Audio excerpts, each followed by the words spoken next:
अभी मैं रिव्यू करने जा रहा हूं इस बुक को। इसका नाम है असैसिनेशन ऑफ द पेशवा। लिखा है इसको अंकुर चौधरी ने।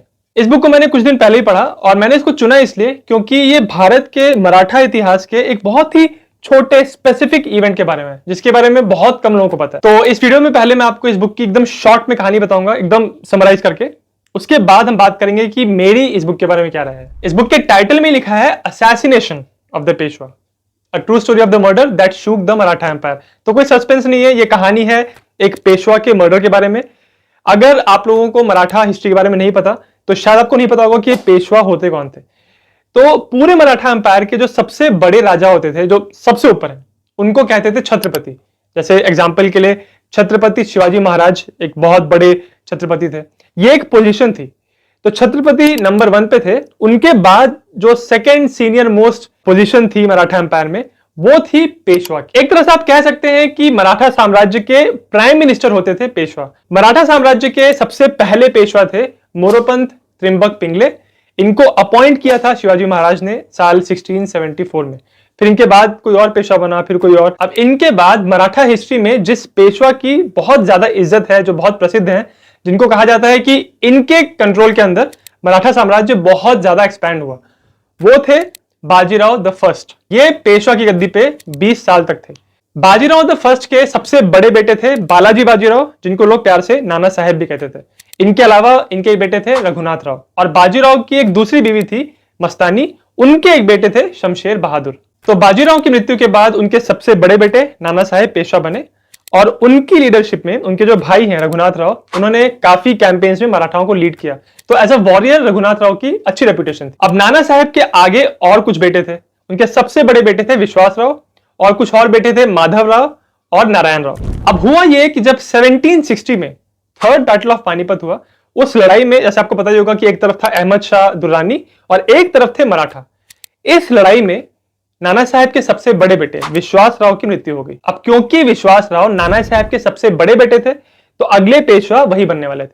पर जब पानीपत की लड़ाई में उनकी मौत हो गई, तो अब सवाल ही खड़ा हो गया कि नाना साहेब के बाद पेशवा कौन बनेगा। नाना साहेब की मृत्यु हुई साल 1761 में, और उनके बाद पेशवा बने उनके दूसरे बेटे माधव राव। ये बात देख के नाना साहेब के भाई रघुनाथ राव को बहुत इंसल्टेड फील हुआ, उनको गुस्सा आया, क्योंकि उनको लग रहा था कि नाना साहेब के बाद अब कोई बड़ा है अगर मराठा फैमिली में, पेशवा की फैमिली में, तो वो रघुनाथ राव है, और उनकी काफी रेपुटेशन भी थी एज अ वॉरियर।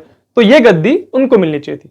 पर ये गद्दी दी गई माधव राव को, जो पेशवा बनने के टाइम 1761 में सिर्फ 16 साल के थे। इसी वजह से पेशवा माधव राव के अपने चाचा रघुनाथ राव के साथ रिलेशंस काफी स्ट्रेन्ड थे। रघुनाथ राव ने पेशवा माधव राव के साथ लड़ाई भी की, उनसे गद्दी छीनने की भी कोशिश की, और इनफैक्ट माधव राव ने रघुनाथ राव को अरेस्ट भी करवाया था, उनके अपने घर में ही हाउस अरेस्ट पे भी रखा था। इतने स्ट्रेन्ड रिलेशनशिप थे।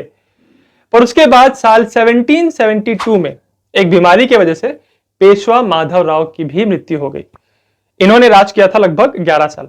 तो अब रघुनाथ राव को लगा कि अब उनको गद्दी मिलेगी। पर मरने से पहले पेशवा माधव राव ने राजा बना दिया था अपने छोटे भाई नारायण राव को। नारायण राव उस समय 16 साल के थे। तो रघुनाथ राव को फिर से बेइज्जती फील हुआ, इंसल्ट फील हुआ उनको, और उनको लगा कि कैसे मेरे से बार बार ये गद्दी छीन ली जा रही है। तो अब रघुनाथ राव और उनकी पत्नी आनंदीबाई ने मिलकर एक षड्यंत्र रचा कि कैसे नारायण राव को रास्ते से हटाया जाए। इस तरह से रघुनाथ राव ने अपने भतीजे पेशवा नारायण राव का मर्डर वहां करवा दिया जहां वो रहते थे, उनके अपने राजमहल में, शनिवारवाड़ा में।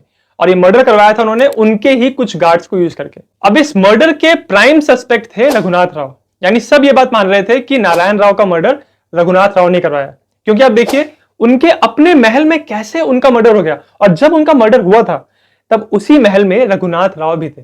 तो ऐसा कैसे हो सकता है कि किसी ने आके नारायण राव को मार दिया, बट रघुनाथ राव जो उनकी फैमिली के इतने बड़े मेंबर हैं, रिस्पेक्टेड हैं और पेशवा बनने वाले हैं अगले, उनको किसी ने क्यों नहीं मारा। तो इन सारी बातों की वजह से सब लोगों का जो शक है वो रघुनाथ राव के ऊपर ही था। अब बात ये थी कि जिसपे शक था सबसे ज्यादा रघुनाथ राव, वो सिर्फ पेशवा के चाचा नहीं थे। नारायण राव के मरने के बाद अब पेशवा की गद्दी के सबसे बड़े उम्मीदवार वही थे। तो प्रॉब्लम यह थी कि जिसपे सबसे ज्यादा लोग शक कर रहे थे, अब वही पेशवा बनने वाला था।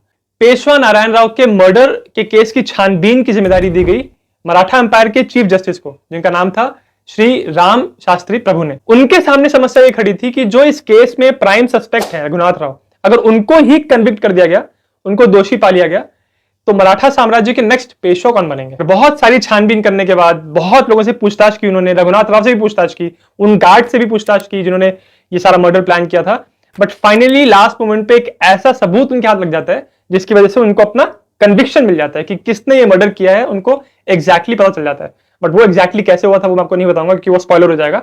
बट इस तरह से ये पूरी कहानी इस बुक में एंड में आके खत्म हो जाती है। ये तो मैंने आपको इस बुक की कहानी बिल्कुल शॉर्ट में बता दी, बिल्कुल ऊपर से, पर जब आप ये बुक पढ़ोगे तो इसमें आपको मराठा एम्पायर के बारे में बहुत सारी ऐसी चीजें पता चलेंगी जो आपको ऑलरेडी पता नहीं होंगी।